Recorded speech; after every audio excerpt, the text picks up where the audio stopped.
hogaanka dhaqanka ee gobolada galbeedka Soomaaliland oo maalmihii u dambeeyay u socday shirar kala duwan oo ay kaga arinsanayeen arrimaha tabashada muddada dheer taagneed ee awood qaybsiga Soomaaliland ee gobolada galbeedka. Kulamadaasi ayaa waxa maanta laga soo saaray warmurtiyeed sheegaya in gebi ahaanba ay qaadaceen arrimaha doorashooyinka ilaa meel la isla dhigo tabashada aanay wax doorasho ah ka dhacayn gobolada galbeedka Soomaaliland.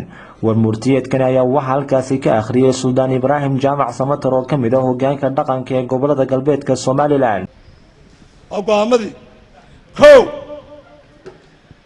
in saami qaybsi la'aan aanay doorasho ka qabsoomayn gobolada galbeedka Jamhuuriyadda Soomaaliland. Qodobka labaad bulshaweynta gobolada galbeedka waxaan ku dhiirigelinaynaa kuna adkaynaynaa inay adkeeyaan xoojiyana nabadgelyada iyo midnimada Jamhuuriyadda Soomaaliland ta gudahooda iyo darisyadooda isla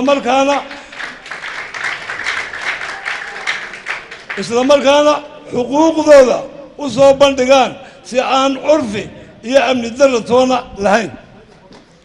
qodobka saddexaad waxaan uga digaynaa beesha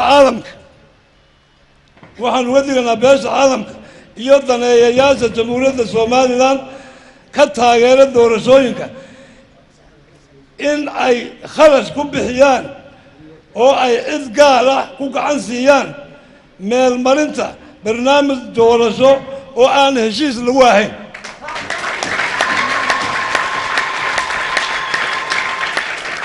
qodobka afraad waxaan ka digaynaa in xukuumaddu ay ku sii socoto cadaalad darrada ay ku qaybsay awood qaybsigii dowladnimo ee la wada lahaa sida golayaasha sharci dejinta fulinta garsoorka ciidamada shaqaalaha iyo dhaqaalaha dalka.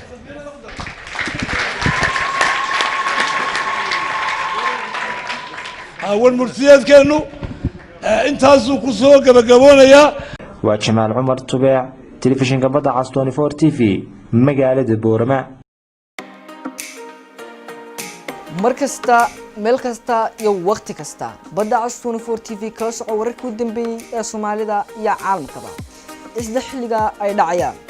Badda Cas 24 TV sidoo kale waxaad nagala socon kartaan barahayga bulshada sida Facebook, YouTube iyo sidoo kale Twitter.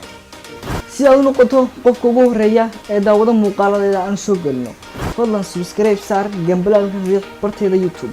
sidoo kale like iyo follow ku dhufo barteeda aan ku leenahay page-ka Badda Cas 24 TV waa weelka waxa aad tabayso.